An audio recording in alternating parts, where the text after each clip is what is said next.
አደይ በፍቅር ተንኮልና ምክንያት አስገድዶ የመደፈር ሙከራ እየተደረገባት ይገኛል ማለት ነው። እንዲሁም ደግሞ የአደይ እህት በፍቅር ተንኮልና ተንከሲስ አስተሳሰብ መጀመሪያ አደይን ካጠመደች በኋላ ሲቀጥል ደግሞ የአደይን እህት ብርሃንን ከቤት አስወጥታ ጎዳና ላይ አዙሯት ሞታለች ማለት ነው። እንዲሁም ደግሞ ዴቭ እና ባርኮቴ በአደይ መጥፋት ምክንያት እየተሰቃዩና በሀሳብ እንዲሁም በጭንቀት ላይ ይገኛሉ ማለት ነው። ፍቅር ገና ብዙ ነገር ታደርጋለች። እቅዷ እና ምኞቷ ምንድን ነው? አደይን ከዛ ከቤት አስወጥታ ዴቭን የራሷ ማድረግ ብቻና ብቻ ነው። እንግዲህ አደይን ራሷ ላይ ከፍተኛ አደጋ ስላደረሰችባት እንዲሁም ደግሞ እስከ እህቷ ስላሰቃየቻት ዴቭ የሷ ይሆናል ማለት አይደለም። ፍቅር በእንደዚህ አይነት አይደለም ሊገኝ የሚችለው ማለት ነው። እና አደይም ደግሞ ንጉስ የተባለ ሰውዬ ፍቅር ካገናኘችው ሰውዬ ጋራ ተገናኝተው እሷን አግተው ባለፈው ፓርት ላይ ዛሬ ደግሞ ምንም ሰው የሌለበት ያረቂ መጠጫ የመሰለ ቦታ ላይ አስቀምጦ እየተጫወተባት ይገኛል። እሷም ደግሞ የሰው ያለህ ድረሱልኝ እያለች ታለቅሳለች። በጣም ያሳዝናል። መቼስ አደይና ብርሃኔ በመሰቃየታቸው በቃ አእምሮው የተረበሸ እንደኔ ማን ነው? ድራማ መሆኑን እናውቃለን። ፍቅር ደግሞ እንግዲህ የድራማም እንትን ቢሆን የዚህን ያህል ጭካኔና የዚህን ያህል ክፋት ተገቢ አይደለም። ዴቭ እንግዲህ ፍቅርን እንቅ አድርጎ ሲጥ አድርጎ ሊገላት የአደይ መጥፋት ያንቺ ምክንያት ካለ እመኒኝ እኔ ነኝ የማጠፋሽ ብሏታል። እንዲሁም ባርኮት ቤቱን ለቆ በአደይ ፍቅር ምክንያት ለአንድ 3-4 ቀን ራሴን ላረጋጋ ብሎ ከቤት ወጥቶ ሂዶ ነበር። በአደይ መጥፋት ምክንያት ወደ ቤቱ ተመልሶ ሲመጣ አሁንም ዴቭ እንዳደረገው ድርጊት ባርኮቴ እህቱ ፍቅርን አንቆ ሲጥ አድርጓት ዴቭ ነው ያተረፋቸው ማለት ነው። ይገርማል። አሰላሙ አሌይኩም ወራህመቱላሂ ወበረካቱሁ። ውድ የተከበራችሁ የቻናሌ ቤተሰቦች ተወዳጁና ምርጡ ድራማ አደይ ድራማ እንደቀጠለ ይገኛል። ሰራተኛዋ አደይ እንግዲህ በፍቅር እጅ እየተሰቃየችና ህይወቷንም አደጋ ላይ መሆኑን አይተናል ማለት ነው። ባለፈው ፓርት ላይ አደይ ወደነ እንትን ፍቅር አዛት ከዛ በኋላ እንደገና ወደ ኤላ ቤት ሄዳ የታዘዘችውን ነገር ሰራርታ ተመልሳ ወደ ቤት እየተመለሰች ነበር። ከዛ 2 ልጆች አፍነው አግተዋት ነበርና ዛሬ ደግሞ በመጨረሻ እሷን ለመድፈር እሷን ህይወቷን ለማጥፋት ብዙ ነገር እያደረጉ አይተናል። ከዛም በመጨረሻ አደይ ከታገተችበት ቦታ ላይ ሆና እያታገለች እያለ ልቀቀኝ እያለች ከሱ ጋር ጩኸት እያሰማች ፈጽሞ ሊለቃት አልቻለም። በስተመጨረሻም እንደገና የአደይ እጣ ፈንታ የሚሆነው ለእህቷም ከባድ ነገር እየደረሰባት ነው ያለው ማለት ነው። የእህቷም ስቃይ በጣም ከባድ ነው። እንግዲህ ወደ ዴቭ ስንመጣ ዴቭ ቤቱን ወጣ ገባ እያለ ሲፈልጋት አደይ የለችም። በስተመጨረሻ አደይ የት ሄዳ ነው? ይሄ የአደይ እጅ ካለብሽ እመኒኝ አጠፋሻለሁኝ ብሎ ፍቅርን ታስፈራራት በኋላ ወደ ክላሱ ሲገባ ወረቀት አገኘ። ያን ወረቀት አነበበና በጣም ተገረመ። ከዛ በመጨረሻ ላይ ዴቭ ያለ ኃይሉን ተጠቅሞ ወደ ኤላ ቤት ሲሄድ ኤላ ቤት ደግሞ እህቱንና ኤላን አገኘ። ከዛ ፍቅርም ተከትለው ሂዳ ነበርና አደይን የት አድርገሃት ነው ብሎ ዴቭ ኤላን ሲጠይቀው አረ እኔ አላየሁም፣ አደይ ዝህኔ ጋ ምን ልታረግ ትቀመጣለች ብሎ ሲለው አንተ ናት ያጠፋኸው አለና ሂዶ እንቅ አደረገው። ኤላ ደግሞ ታግሶት ዝም አለና ከዛ በኋላ እንደገና ፍቅርና ሊዲያ በጣም ደነገጡ። ዴቭም ያለ ኃይሉን ተጠቀመበት እና ኤላ ላይ እኔ እኮ መጣች ፍቅር ልካይ ነው ስራ ስሪ ተብዬ ነው ብላ ስራዋን ጨረሰች ተመለሰች፣ ከዛ ወዲያ አላየሁም እያለ ነገረው። ጭራሽ ሊያምን አልቻለም።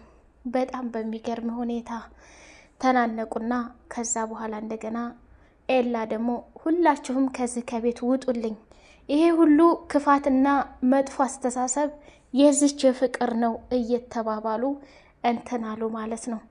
እንግዲህ አደይን ንጉሱ የተባለ ሰውዬ እያሰቃያትና መከራዋን እያሳያት ይገኛል። እሷም አረተው በፈጠረህ አረተው አተሰቃየኝ እያለች እየለመነችው ነበር። እሱም ይባስ ብሎ ጠጋ ብሎ ሊስማት ሲል በንክሻ ነከሰችው። ከዛ በመጨረሻ መጠጡን እየጠጣ ተይ አደይ ብዬሻለሁ። እንግዲህ ፍቅርን እኮ በጉልበትና በድብደባ ሳይሆን በእንደዚህ አይነት አይደለም፣ ለምን እንድታረገኛለህ ብላ በፍትሃዊነትም መለመን ጀመረች። እሱ ግን ምንም ቢሆን መቋቋም አቃተው። እሷም ቢሆን እዛው እታሰረችበትና እታገተችበት ራሷን መስዋዕትነት መክፈል ጀመረች። እየጮኸች እያለቀሰች ራሷን ከመጥፎ ነገር መከላከል ጀመረች። በስተመጨረሻ ታቅም በላይ ሲሆንበት ሳማትና ፊቷን በፌስታል አልብሷት ከዛ ውስጥ ወጣ ማለት ነው። እሷም ደግሞ አደይ እየተሰቃየች እያለቀሰች ትገኛለች ማለት ነው። እንግዲህ ይሄ ሁላ የፍቅር ተንኮልና ክፋት እንዲሁም ደግሞ ምቀኝነት ለሰራተኛ ያላት ክብር እጅግ ከመውረዱ የተነሳ ይሄንን ስቃይ ለአደይ እየጋበዘቻት ትገኛለች ማለት ነው። እህቷም አደይ ወደ ውጭ ወጥታ በመቅረቷ በጣም በሀሳብ ጭንቀት ላይ ሆናለች ማለት ነው።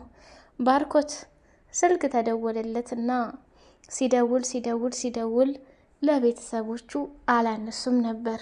በስተመጨረሻ ዴቭ አነሳና እንዴት ናችሁ? ጣል ጣል እያረጋችሁኝ እኮ ነው።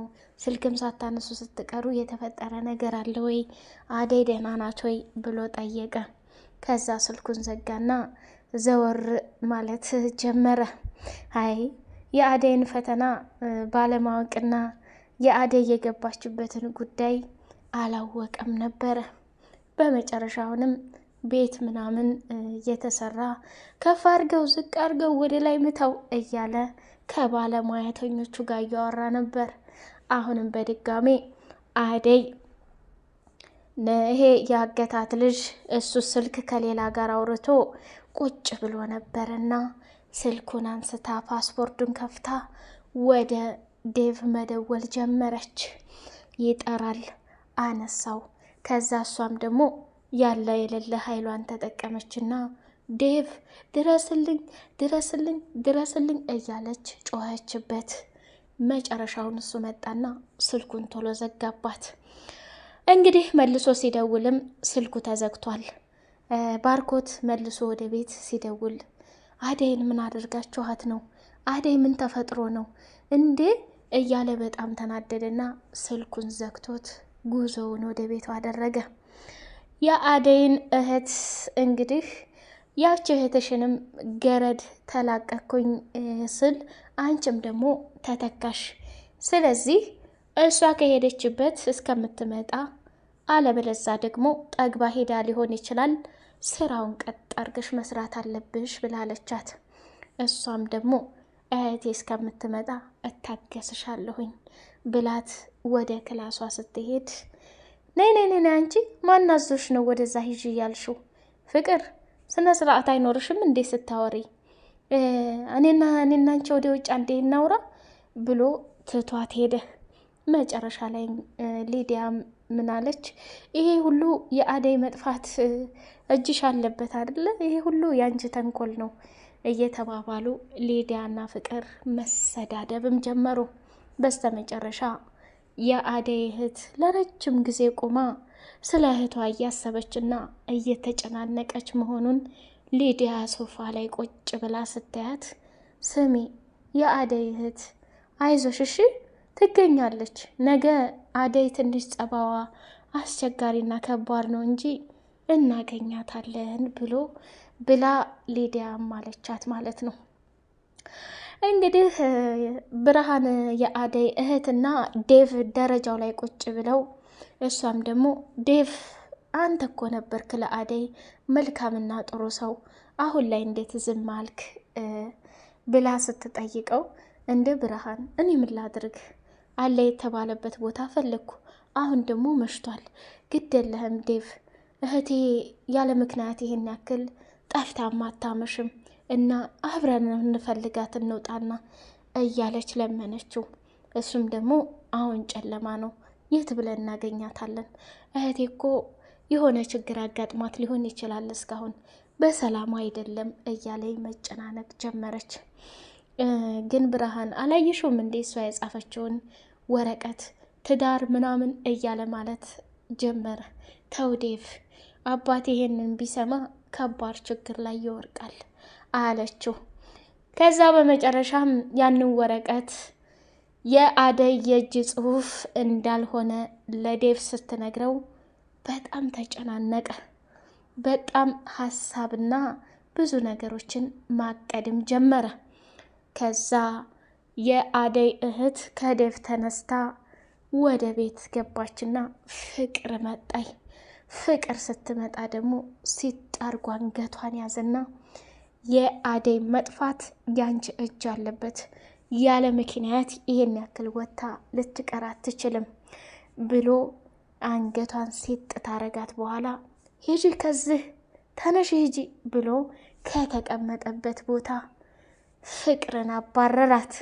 ፍቅርም ደግሞ አደይ ያደረገቻትን ተንኮል ስለምታውቅ ከዴቭ ላይ ተነስታ እየሮጠች ክላስ ገብታ ማልቀስ ጀመረች።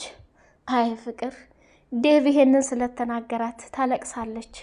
አደይና የአደይ እህት ብርሃን ግን የሚሰቃዩትን ስቃይ ማንም ሊያውቀው አይችልም። አንቺ ምን ሆነሻል እያለች መጣች ሊዱ። ምን ያነፈቀራርቅሻል? ይሄ ወንጀልና ይሄ ሴራ ተንኮል እመንኛ አንቺ ነሽ እንደዛ ያደረግሽው፣ የአደይ መጥፋት ምክንያት አንቺ ነሽ ብላ ደግማ ሊዲያ ጠየቀቻት። እኔ እንኳን አንቺ ተነፋረቂ፣ እኔ እንኳን ኤላዬ ዘንድ እሄዳለሁ፣ ምን ትመስላለች? ውጭልኝ ከቤቴ። ቆይ ሁላችሁንም እኮ እኔ ገትቼ ያመጣሁት፣ ይሄ ሁላ ቤት እኔ መሆኑን አታውቂም እንዴ? እያንዳንድሽ ለቃቅሜ ወንድምሽ ጋር ጠራርጌ አስወጣሻለሁ አለቻት። ሊዲያም እንግዲህ ወንድሜን ለቀቅ፣ እኔ በቃሻለሁ፣ እንዳም ካለ ደግሞ ኤላዬ ጋር እሄዳለሁ።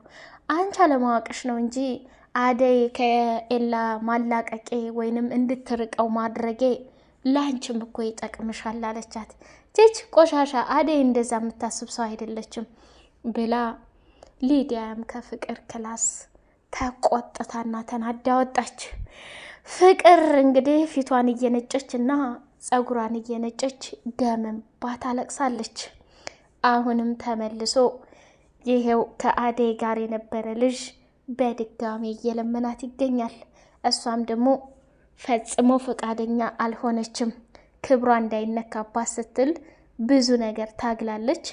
በመጨረሻ እንግዲህ ባርኮት እየበረረ ወደ ቤት ሲሄድ ዴቭን ሲያገኘው ከዴቭ ጋር የተከሰተውንና የተፈጠረውን ነገር ሲነግረው በጣም ደነገጠ። በመጨረሻ ላይ ምንም ልልህ አልችልም ዴቭ፣ ይሄ ሁላ ተንኮልና ሴራ የፍቅር ነው። ፍቅር ግን ትሞታለች እንጂ ትንፍሽ ብላ አትነግርህም። ስለዚህ ምን ማድረግ እንዳለብን እናስብ ብሎ አለ። ዴቭም ደግሞ ይሄን ካለ በኋላ ባርኮቴ ራሱን መቆጣጠር ሲያቅተው ወደ ሳሎን ሲሄድ ፍቅርን አገኛት። ሶፋውን አስገድፎ አንገቷን ሲጥ ሲያደርግ አደይን ምንድን ያደረግሻት? የት ነው ያደረግሻት? የት ናት እያለ ሲጠይቃት እሷ ደግሞ አላየሁም፣ ለአንዲት ተራ ገረድ አደይ ጠፋይ ብለህ እኔን እህትህን ልትገለኝ ነው እንዲህ እያለች ጮኸች። እሱም ደግሞ በሰራ አቅሙ እሷን ለመፈታተን ሞከረ። መጨረሻ ላይ ዴቭ መጣና ሁላቸውንም ገላገላቸው። በጣም ስሜታዊ ሆኗል ባርኮት። አደይም ተዛ አልደወለችም፣ መልሳም ስልኩን አንስቶባታል። መጨረሻ ላይ እንደገና የአደይን እህት ፍቅር ያለቻትን ልብስ እንትን ብላ ውጪ ከዚህ ከቤት እናንተን ማን ይሸከማል? ያችን ተገላገልኩ ስል ደግሞ አንቺን ትልትይ ነው እንዴ አለችና የብርሃንን ልብስ ጠቅላላ ሰታት ከበር አስወጣቻት። ብርሃንም እንግዲህ ጎዳና ለጎዳና ላይ እየተንከራተተች መጓዝ ሲያቅታት ራሷን ስታወርቃለች። ሁላቸውም ተሰበሰቡና ሊዲያም ተሰበሰቡ። ኤላም እንዲሁም ደግሞ ዴቭና ባርኮቴን ፍቅርም አንድ ላይ ሳሎን ቁጭ አሉና ሲያስቡ የአደይ እህት የለችም። ከዛ ሊዲያ ተነሳችና እኔ ምለው አለች። እሺ አንቺ የምትዩ አለ ኤላ። የአደይ እህት አላየኋትም፣ የት ሄዳ ነው አንቺ ፍቅር ብላ ስትጠይቃት ፍቅርም አንቺ አትበይ ስነ ስርዓተ ቢስ፣ ስነ ስርዓቱ ተይውና የአደይ እህት እሳ ብለው ሲጠይቁ ፍቅር ድንግጥ ብላ ፍጥጥ አለች። ሌሎችም ደግሞ የት ሄዳ ነው እያሉ በጣም ተገርመዋል ማለት ነው። ውድ የቻናሌ ቤተሰቦች አደይን አይሰሩ ስራ እየተጫወተባት ነው በመጠጥ ግፊት። የአደይ እህት ጎዳና ላይ ወርቃለች። በቀጣዩ ፓርት ላይ ዴቭና ባርኮቴ ምን አይነት ውሳኔ እየወስኑ ይሆን? አደይ አለችበት ቦታ ላይ ይደርሱላት ይሆን ወይስ ያ ልጅ የበቂውን አድርጎ ራሷን አሳጥቶ ትቷት ይሄድ ይሆን የሚለውን በጉጉት የምናይ ይሆናል። እስከዛው ድረስ ላይክ፣ ሰብስክራይብ እያደረጋችሁ አበረታቱኝ። በቀጣይ ፓርት እስከምንገናኝ ሰላም ለሀገራችን።